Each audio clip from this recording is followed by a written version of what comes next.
Bapak Ibu semua, apa kabar? Semoga kita dalam keadaan baik-baik saja ya. Pada kesempatan ini saya akan sampaikan koneksi antar materi, kesimpulan dan refleksi pemikiran Ki Hajar Dewantara. Perkenalkan, nama saya Abdullah Fitri Sridewi, calon guru penggerak Angkatan 6 Kabupaten Kampar dari SLB Negeri Bangkinang. Saya akan merefleksi diri saya dari 3 pertanyaan. Pertanyaan yang pertama, apa yang saya percaya tentang murid dan pembelajaran di kelas sebelum saya mempelajari modul 1.1?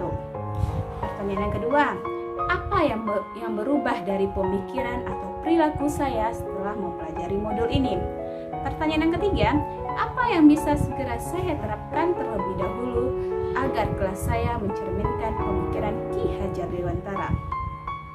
Yang saya percaya tentang murid dan pembelajaran di kelas sebelum saya mempelajari modul 1.1 bahwa yang pertama, guru lebih dominan dalam pembelajaran atau teacher center.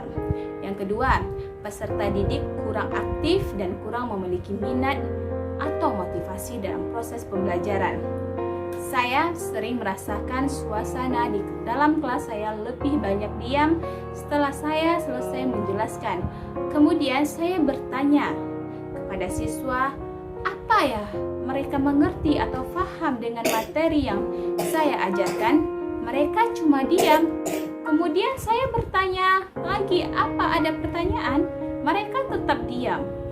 Terus yang ketiga, pembelajaran terfokus pada ketercapaian materi atau KKM mengutamakan aspek kognitif anak.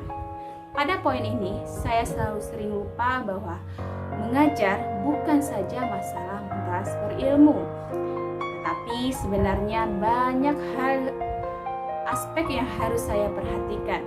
Yang keempat, merasa gagal jika peserta didik tidak mengerti dengan materi yang saya sampaikan. Yang kelima, kurang memahami karakteristik peserta didik. Saya menyamaratakan semua anak dalam pembelajaran, padahal sebagaimana kita ketahui, anak memiliki perbedaan dalam proses pembelajaran. Ada anak yang bisa belajar dengan audio, ada anak yang bisa belajar dengan visual, dan ada anak yang hanya bisa belajar dengan kinestetik. Setelah saya mempelajari modul 1.1 yang berubah dari pemikiran atau perilaku, saya antara lain yang pertama, merubah pemikiran. Guru bukan satu-satunya sumber belajar. Apapun yang ada di sekitar kita bisa dijadikan sumber belajar. Anak bebas memilih sumber belajar apa dan dari mana untuk mereka belajar. Tugas guru adalah menuntun, mengarahkan hal yang tidak baik. Kemudian pembelajaran berpusat kepada anak atau student center. Di sini saya memberikan stimulus berupa pertanyaan yang menarik sehingga anak tertarik untuk mempelajari materi yang akan dipelajari. Menghargai setiap karakteristik belajar anak. Anak terlahir berbeda, setiap anak memiliki keistimewaannya masing-masing. Apalagi saya mengajar anak-anak istimewa, yakni anak berkebutuhan khusus. Mereka memiliki cara mereka sendiri dalam belajar. Contohnya, anak tunanetra belajar dengan audio, anak tunarungu belajar dengan visual, dan begitu juga dengan anak-anak lainnya. Yang kedua, merubah perilaku saya. Saya mengemas pembelajaran secara menarik agar anak termotivasi dalam belajar, memberikan kebebasan kepada anak untuk menyelesaikan tugas sesuai dengan minat, bakat, dan karakter istimewa masing-masing. Memberikan reward serta meniadakan punishment. Reward di sini banyak jenisnya bisa kita berikan. Misalnya dengan memberikan pujian, tepuk tangan. Mereka akan lebih semangat dan motivasi mereka akan muncul mendengar pujian yang kita berikan.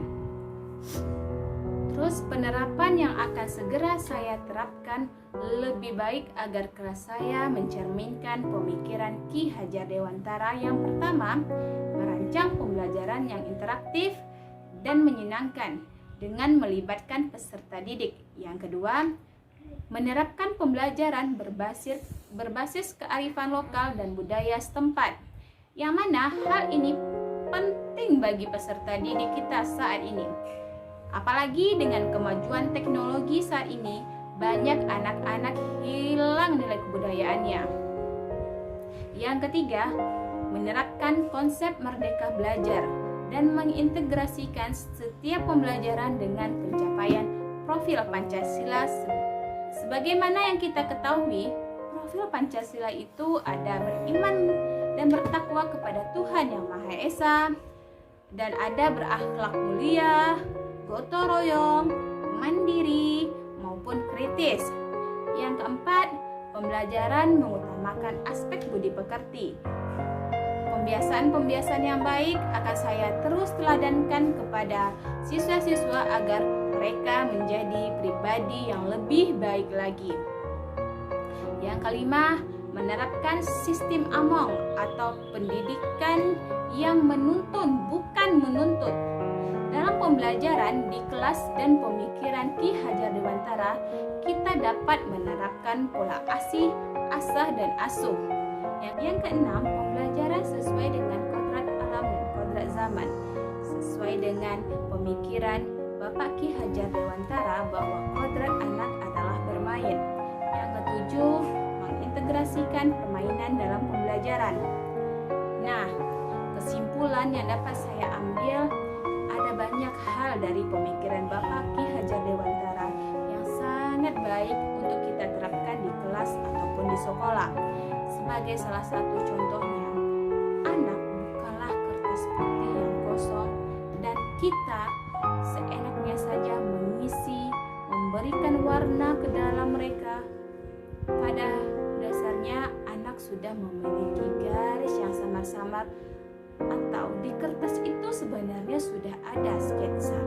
Tinggal bagaimana kita menuntun garis itu lebih jelas sesuai dengan minat, bakat, keunikan, serta keistimewaan anak. Pendidik bukan hanya untuk memberikan ilmu saja, tetapi kita juga memberikan suri tauladan, menuntun agar mereka memiliki profil Pancasila dan berbudi pekerti yang baik. Seperti kata Bapak Ki Hajar Dewantara, pendidikan sejatinya memuliakan anak. Nah, demikianlah yang dapat saya sampaikan. Terima kasih. Mohon maaf apabila salah kata. Saya akhiri dengan wassalamualaikum warahmatullahi wabarakatuh. Salam guru penggerak, guru bergerak Indonesia maju.